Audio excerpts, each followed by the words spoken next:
it's great to be back in Rock Rapids. You know, I was in Northwest Iowa last week, and you know, Floridians in January usually don't go north, so it's a little bit so I'm there, and I'm like, you know, and I was like, what's the temperature? They're like, it's 28. And I'm walking up to the event, 28, no wind or anything. And I'm like, man, I can deal with this. Like, you know, as a Florida, I mean, I can handle this. And people are like, just wait, just wait. And then I started to see the weather forecast for into this week, and then the weekend, and then caucus night. And they're like, yeah, it may be negative 20 degrees. I was like, can it even get that low? I was like, all right. So I'm gonna get through it. I actually was in Florida on, I had to go back because to give the State Address. Our legislative session started on Tuesday, and I gave the speech, I jumped on a plane, came up to went to Des Moines, I did a town hall on Fox News.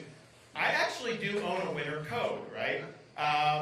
But I forgot the winter coat, and I left it in Tallahassee. So they're now working on figuring out what we have to do to be able to get me ready for the weekend. But here's the thing. It's going to be very cold on Monday. Iowans know how to deal with it probably better than a Floridian, but I don't think it's going to be nice for anyone. But this country needs a change. This country needs to be rescued from what's happening right now. And I'm the only one running that's going to be able to get the job done. Donald Trump's running for his issues. Nikki Haley's running for her donors' issues. I'm running for your issues and your family's issues, and solely to turn around this country.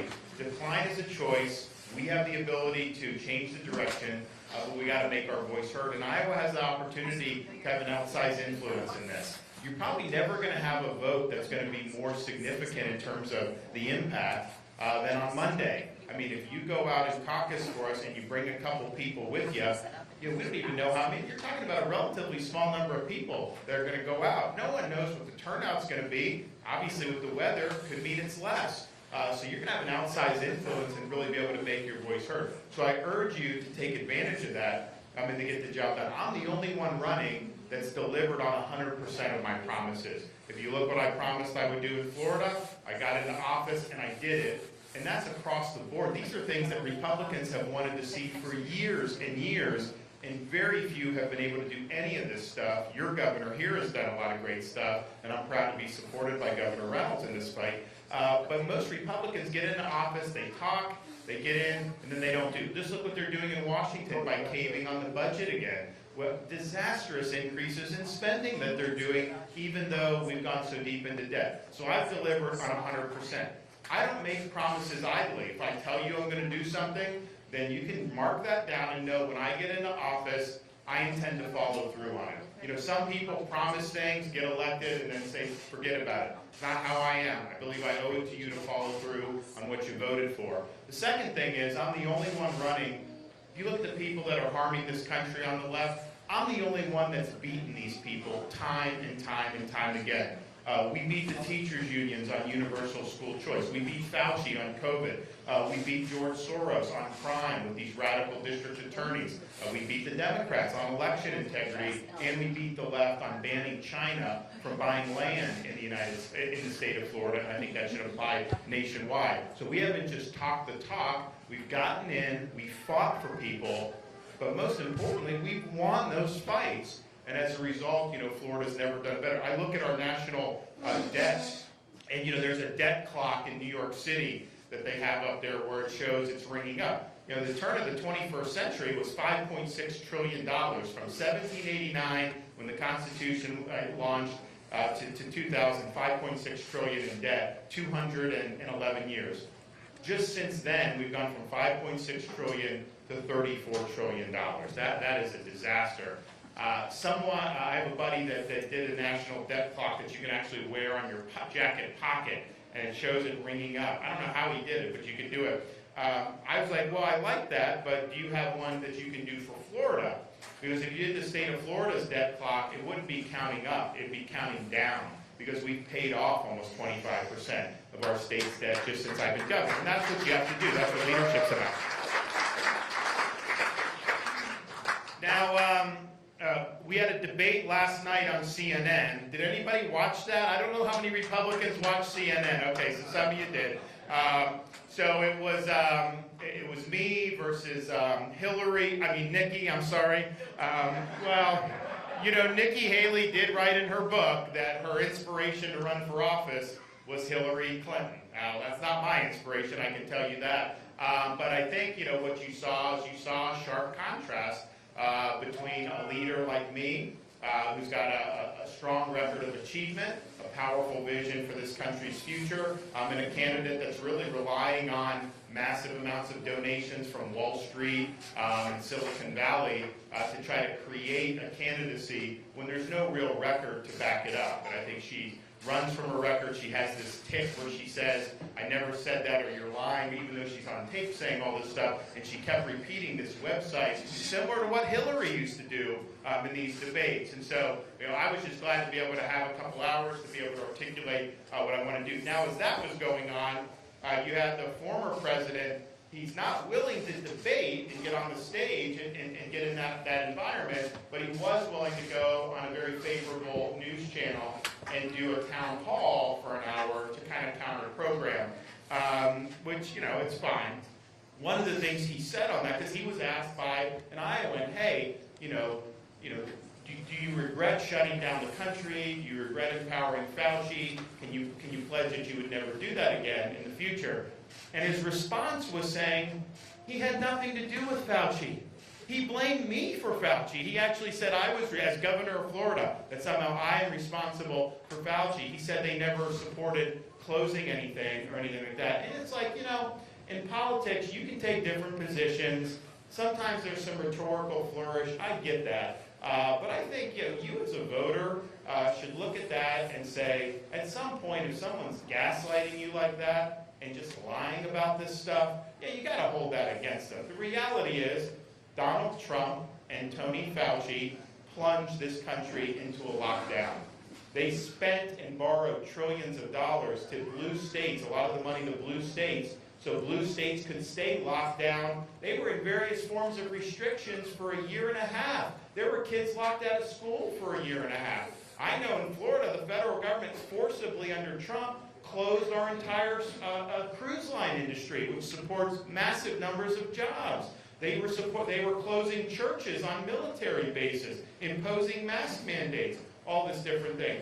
So to try to say that you didn't support that, and then to try to look at one state like Florida that fought against that, and we had people coming from all over the country to go to Florida as a refuge because we were open, because kids could go to school. You know, they just had the national championship game. The Michigan quarterback, he was, during that year, he was in high school in Illinois. Illinois had athletics shut down, had schools shut down. He went to Florida to be able to play his senior year in high school. So that's just a fact. And I just think, look, you know, you shouldn't have empowered Fauci. And then once it was clear that he wasn't, that what he was doing was harmful, you should have fired him. And Donald Trump didn't do either of those. I mean, that's just the reality. So just admit that. Admit you made a mistake. And admit that if you could do it over again, you wouldn't have done that. But Donald Trump won't do that. He will never admit a mistake. And instead, he tries to do things like blame the governor of Florida for Fauci. It's interesting because we've got him on video saying what a great job Florida did during COVID back in the day. He said Florida, he's like, your governor's done a great job. You guys didn't close. You're open. You're doing well. All this other stuff. So that's all record. He used to say that all the time. Now, just because we're running against each other, he's trying to change his tune. But I think empowering Fauci was a cataclysmic mistake. I think what's happened in this country since then, the prices that you're paying more, everything that you're paying more for, that started with the COVID lockdowns. Because they printed so much money. Inflation takes about 18 months to really kick in. So that set the stage, and yes, government kept spending more. They did another $2 trillion Trump's last month in office. Then Biden did another $1.9 trillion. So there was a lot that compounded that. But that approach was a mistake. That approach was wrong. I'm the only one running that's going to bring accountability for what happened in this country during COVID. We are going to hold the CDC, the FDA, Fauci, NIH, all of these people accountable for the damage that they did. Because if we don't hold them accountable, they are going to try to do it again. You actually have Fauci testifying saying that the school closures didn't create any learning loss, that it really wasn't a big deal. Are you kidding me? This is how these people think. So we're going to bring a reckoning to this so that this never happens in our country ever, ever again. You can count on me for that.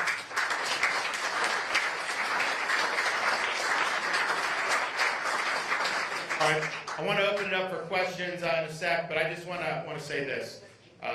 Freedom, Ronald Reagan said, is only one generation away from extinction. It's not passed along in the bloodstream. It's fragile. We can't take it for granted. I certainly don't anymore after experiencing what we've experienced the last 5 or 6 years in this country. Our founding fathers understood that freedom was fragile. When they went to go to Philadelphia to create our Constitution in 1787, they went having studied the history of every republic and the history of mankind, because they wanted to draw lessons from those experiences that they could apply here in the United States of America. And there was really only one thing that all those republics had in common, and it was this: every one of them had failed. And so they understood it fell to the United States of America and our people to determine once and for all, can people really govern themselves?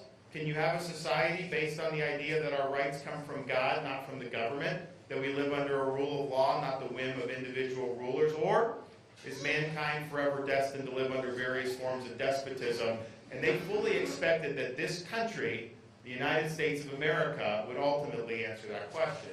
They also knew that just having a Declaration of Independence and a Constitution didn't answer that question of itself. It just gave us a chance to answer that question. When Benjamin Franklin walked out of the convention, he was asked, did you give us a republic or a monarchy? And his answer was a republic, but only if you can keep it.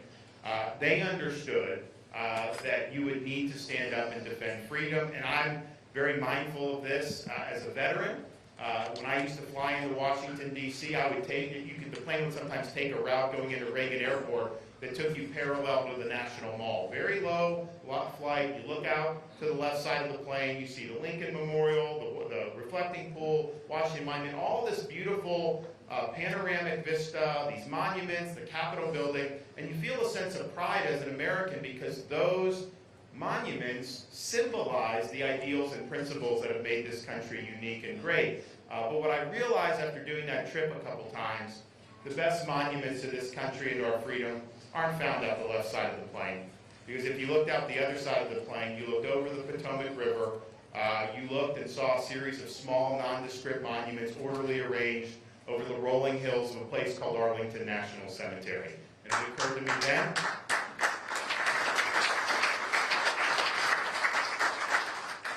to me then, and I believe now, you can have the best Constitution in the world, you can have the best Declaration of Independence in the world. These things do not run on autopilot. They require every generation of Americans to step up and fight for freedom, and sometimes put on a uniform, risk your life, and even give the last full measure of devotion for service to this country.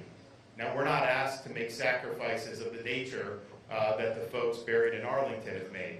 But what we are called upon to do in this political season is to do our best to stand for what's right. What we are called upon to do is to do justice for their sacrifices. What we are called upon to do is to preserve what George Washington called the sacred fire of liberty. This is a fire that burned in Independence Hall in 1776 when 56 men pledged their lives, their fortunes, and their sacred honor to establish a new nation conceived in liberty. It's a fire that burned at a cemetery in Gettysburg, Pennsylvania, when our nation's first Republican president pledged this nation to a new birth of freedom.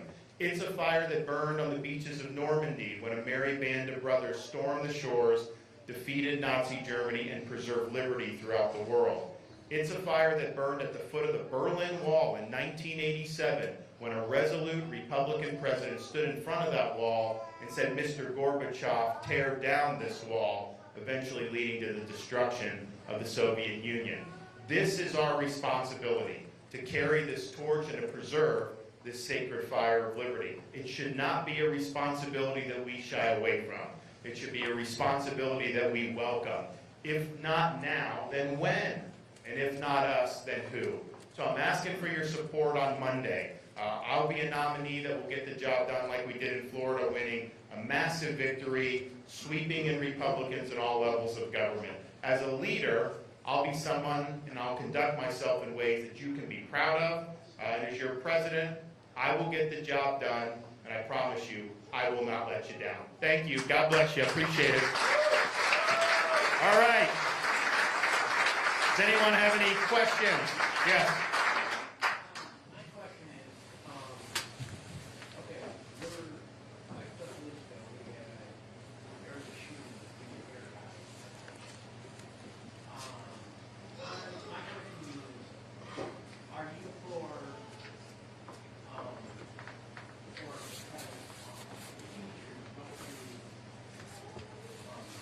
to some training and have them line teachers carry concealed weapons in school?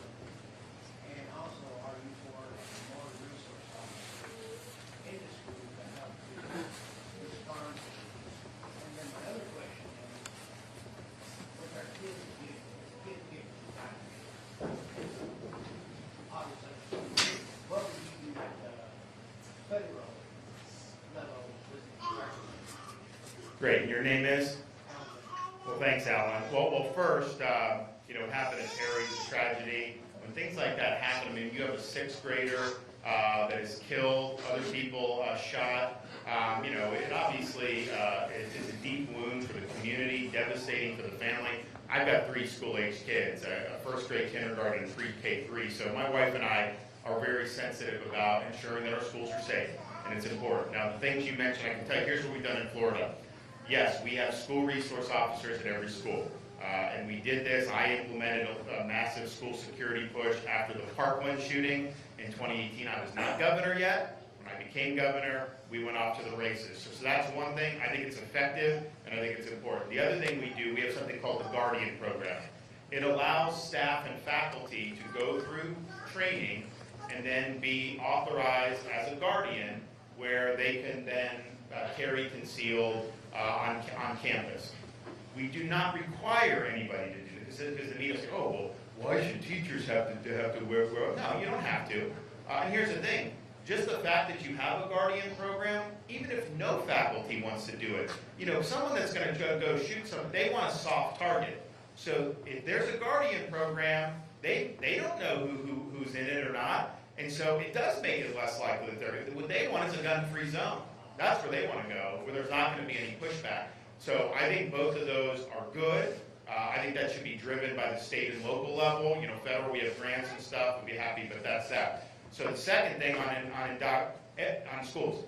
Schools are for educating kids, not indoctrinating kids. We have got to stop with the indoctrination. So in Florida, we banned things like critical race theory in our K-12 schools. We've not allowed the gender ideology. They talked about this in the debate last night. I mean, so we had, because you're seeing it throughout the country, transgenderism in like elementary school, teaching a kindergartner, well, you may have been born one way, but you may be something else.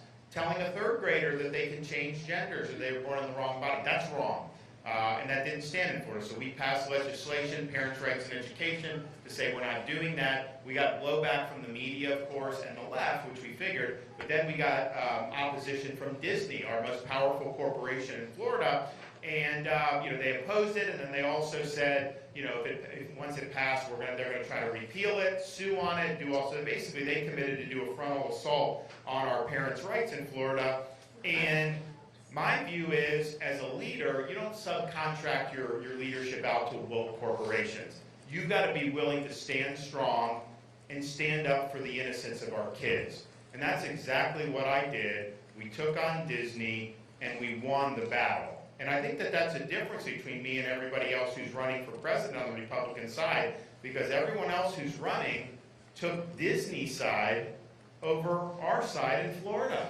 And I'm just thinking to myself, if we can't protect the innocence of our kids, then we're not going to get any of this other stuff right. We're not going to get China right. We're not going to get the budget right. We're not going to get any of that. So they say, well, what's the appropriate role of government? Appropriate role of government is to ensure that our kids get a good education and grow up in a healthy environment. I mean, if we can't do that, then we should just pack it in. So federally, we'll use the authority that we have. I want to get rid of the Federal Department of Education. I don't want federal government involved in K-12 education. Now, if we're block granting money, you can say, okay, you can use it for this, but we're not going to subsidize some of the nonsense. I think that's totally fine. We'll also look at higher education. Federal government chooses who to approve as accrediting bodies. Right now, the accreditors want you to have a woke campus. Is kind of what they want. We'll do the opposite. We're only going to approve accreditors that want classical education. Universities are not supposed to be indoctrination camps. They're supposed to be about the pursuit of truth, academic integrity, and preparing students to be citizens of our republic. That's what we've done in Florida. We now have all tenured professors must undergo review every 5 years and can be terminated for poor performance. That's the type of accountability that we need to have. So this cancer of this DEI, DEI is really discrimination, exclusion, and indoctrination. That's how it's practiced. That's what that stands for. We eliminated it from our public universities. It's gone. We're not discriminating against people. We're not going to put people in different groups. And what the whole DE&I thing is like, okay, they say, we want to combat discrimination. So then they're going to do that by discriminating against people on the other side or people they don't like. So DEI, the way these universities are discriminating against Asian Americans, white people, why are we doing this? We treat people as individuals, not as members of groups. You'll be judged on merit, not on whatever your skin color is. And if you don't want discrimination on the basis of race, don't try to do programs that discriminate on the basis of race. We'll end DEI throughout the federal government.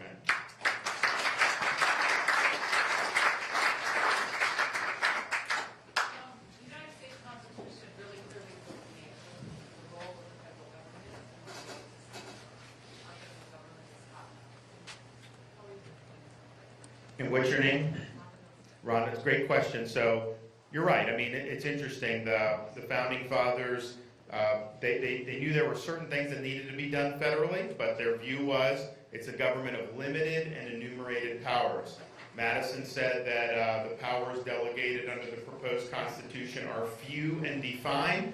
Those remaining to the states are numerous and indefinite. And yet, we're now in a situation where both the size and the scope of the federal government is far outside what the founding fathers intended. So you have to look at it from two ways. One, just the number of people and how big the government's gotten is way, way too big. I mean, for example, Florida. We have millions of more people than New York State does, which is our closest to population. And yet, we have half the budget that New York State does. We have the lowest number of government employees at the state level per capita in the entire country. The cost of our government employees per capita is the lowest in the entire country. And yet, when people move from New York to Florida, they say, oh my gosh, you guys have better roads, better services, better schools. So how is it that we're able to do all this at half the cost of what they're doing there? And it's because so much of government is not necessary. It's like Ronald Reagan said, the closest thing to eternal life on earth is a government bureau, because it metastasizes. Your governor here has actually eliminated agencies. I've eliminated agencies in Florida, so you got to reduce. So we're going to do things like all cabinet secretaries are going to be instructed on day one, reduce your footprint inside D.C. by 50%. We're going to take some agencies and move them outside of D.C. I said the Department of Agriculture, Iowa will have first dibs on that. So maybe you have that there. We're going to move, we're going to do that.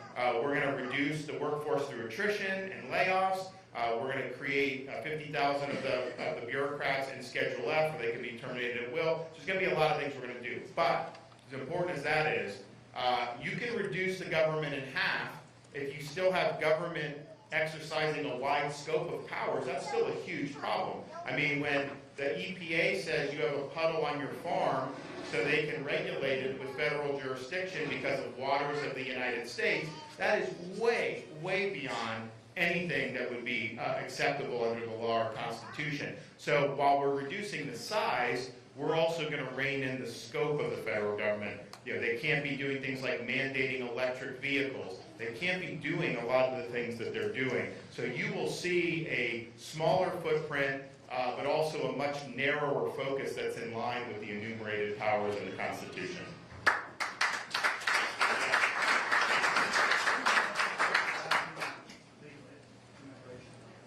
Illegal immigration. So I'm going to be the president to finally stop the illegal immigration and border problem once and for all. And this was Trump's signature issue, and obviously he handled it better than Biden has. How could you not? But he did not build the border wall with Mexico paying for it. He promised record deportations. He actually deported less than Barack Obama in Obama's first term, believe it or not.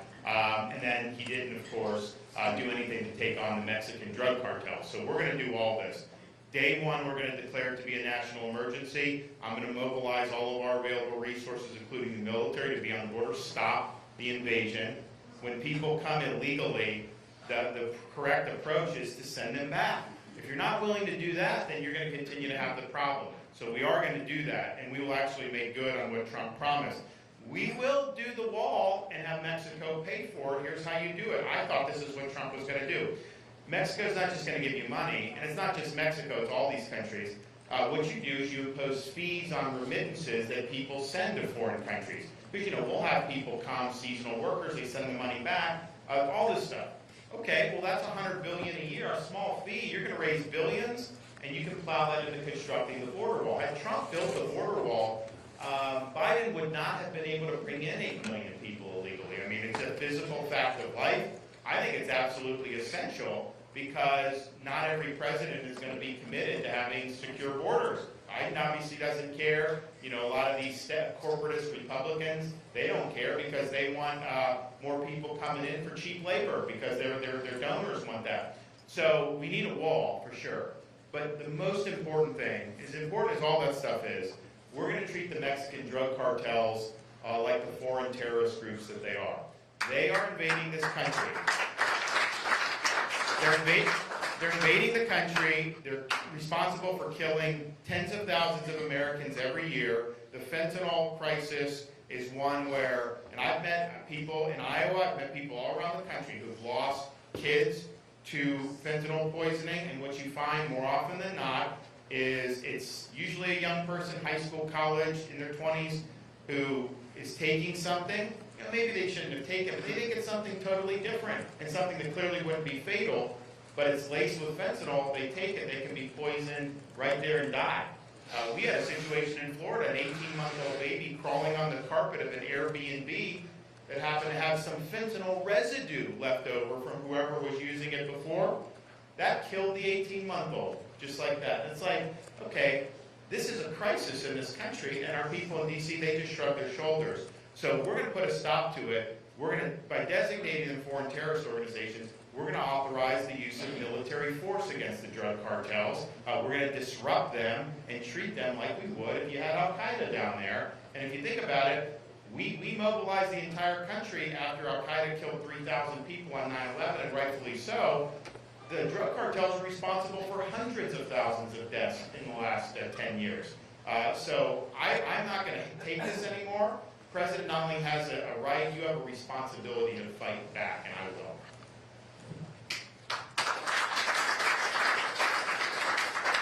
Can you touch on the difference between you and Trump when it comes to appointing people, whether that be FBI directors or judges? Sure.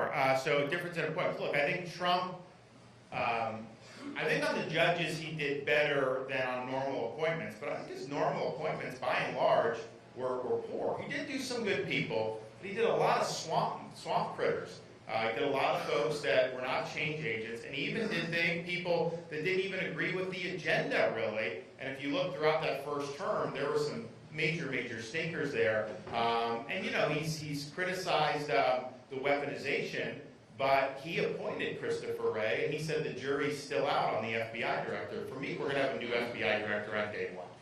We need a clean start.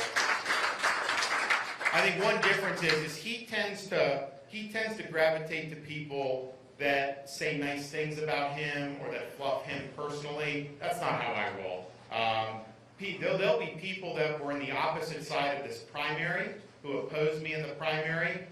If they're the ones that can do the job, and our values are aligned, and they're committed to cleaning up Washington, I have no problem putting them in a position, because it's not about me.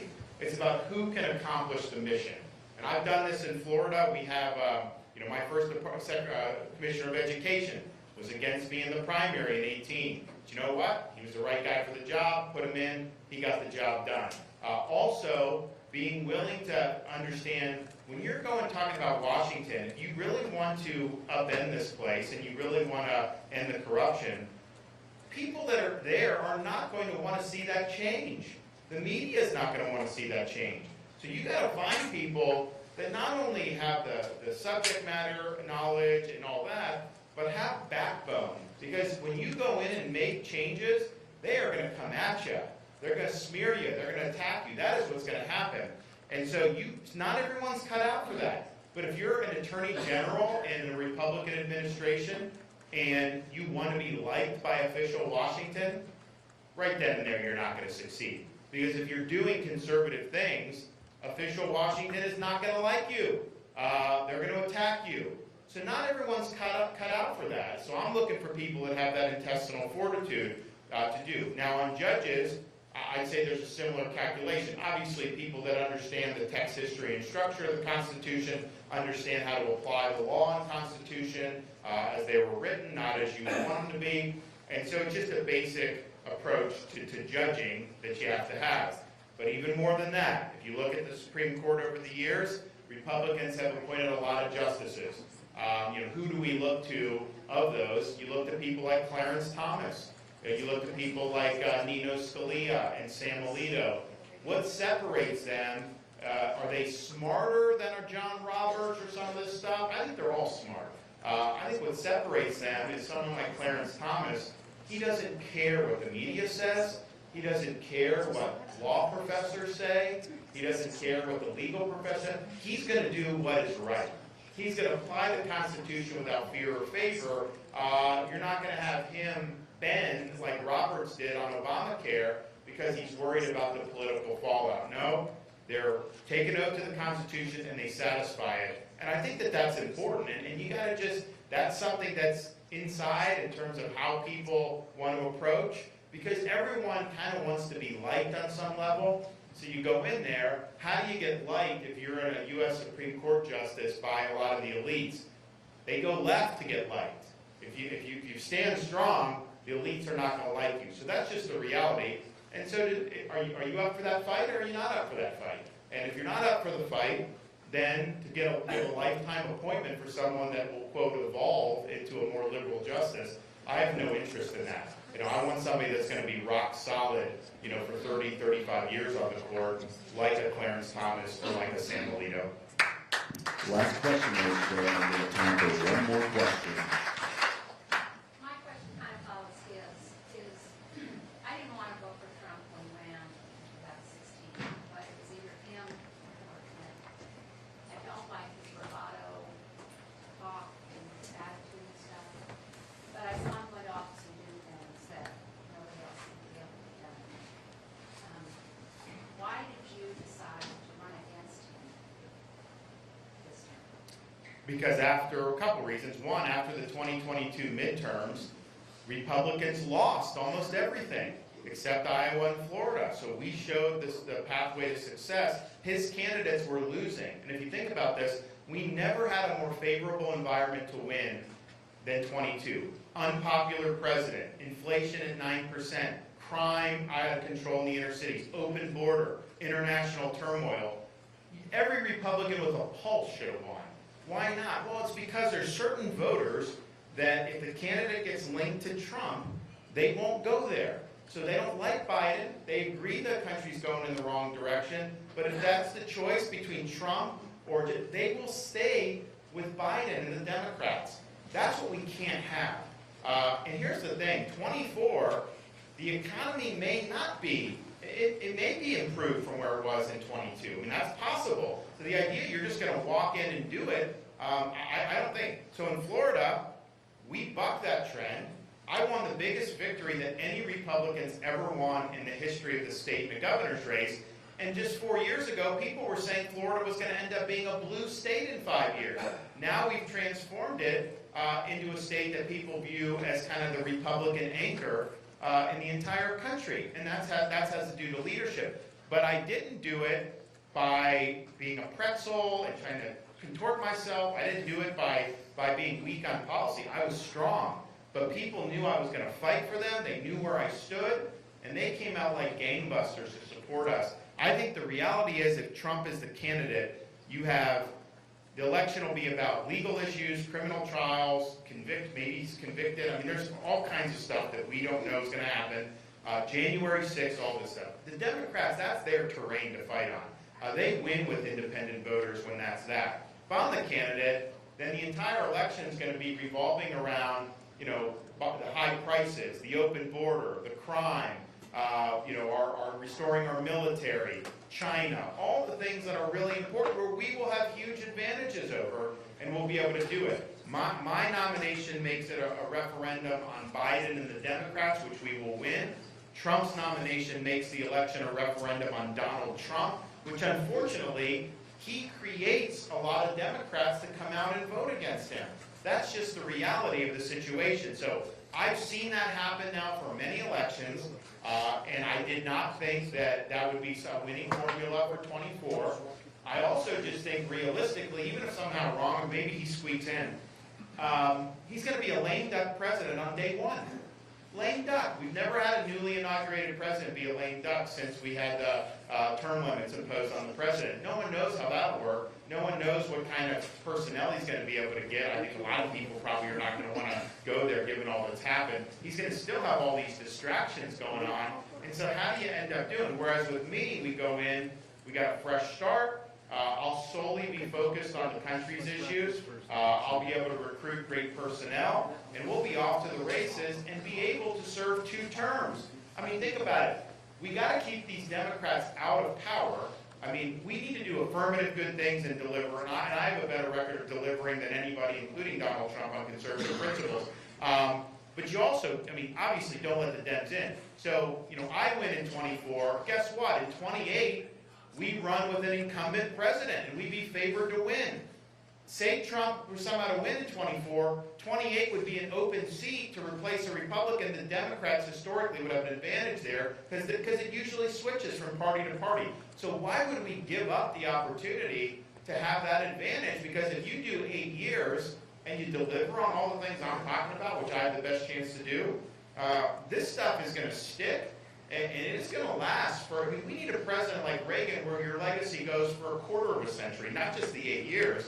You're not going to do that with a lame duck, and especially if the Democrats come in 28. You know, Biden came in on day one. He reversed almost everything Trump did because he did so much stuff through executive order. I'm going to do more stuff through Congress so that it sticks, but also having 8 years to do and shape all this allows you to do it. So I really looked at it and said, I'm the only guy. I mean, if you look at the remaining candidates, you know, Haley can't get votes from conservative voters, so she just can't win the nomination. I don't think she could win the general. She was saying she's winning in a poll from 2 months ago. She's not winning in the polls now against Biden because people see her put her foot in her mouth all the time. And I think she's so close to the donor class that she would not inspire the turnout that we need amongst the grassroots voters. I mean, you've got to turn out your people, and they're only going to do that if they're inspired by a candidate they believe in. So you have that. And then there's no one else that is going to be able to compete for the nomination in the general. So I have the ability and the profile to do it. I think Iowa will be able to really set the stage for the entire country going forward. And the thing is, you have the chattering class, you have this, they love these polls, they love all this. It's all about you. You guys decide this. I don't know how you could even, figure out who's going to turn out on Monday at -20. I know our people are going to turn out because they're true believers in this. They're not doing it because the media is telling them. They're doing it because they believe in what we've accomplished and what we can accomplish for this country. So I will get the job done. I know what we need to do as a country. I've been able to deliver it in Florida in ways that nobody thought was possible. That's what we need for this country. But what we need to do too, we got to stop fighting over a lot of the stuff that's plagued us, and let's start looking forward. Not everyone's going to like everything I do. Trust me, the woke left is going to hate it. But you know what? They represent a minority of this country. We're the majority.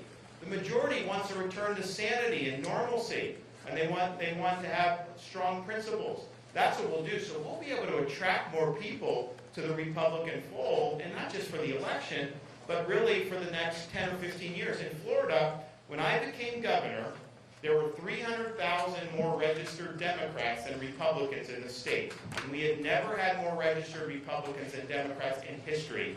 Today, as I stand here, this is 5 years plus into this, state of Florida has 700,000 more Republicans registered than Democrats. So we made it to where people wanted to gravitate to the party. People that were Democrat independent switch at like 3 times the rate that people go the other direction in Florida because they see us representing success and winning. And that's what we need to do for this country. So this is the opportunity. If you've committed to caucus for us, thank you for doing that. And please turn out, bring as many people as you can. It will have a major impact. And if you're willing to commit to caucus for us now, we have this stuff to sign up. You want to be in touch with you. Make sure that all the caucus locations, that everyone knows that. And again, if you decide to commit to caucus to us, please bring some friends, bring some neighbors, family members. You will never, if you bring 3 or 4 people, that is going to pack so much of a punch compared to any other election you're ever going to participate in. So I'm asking for your support. I'll be honored by your support. And most importantly, you will not regret supporting me. I'll do you proud. Thank you all. God bless.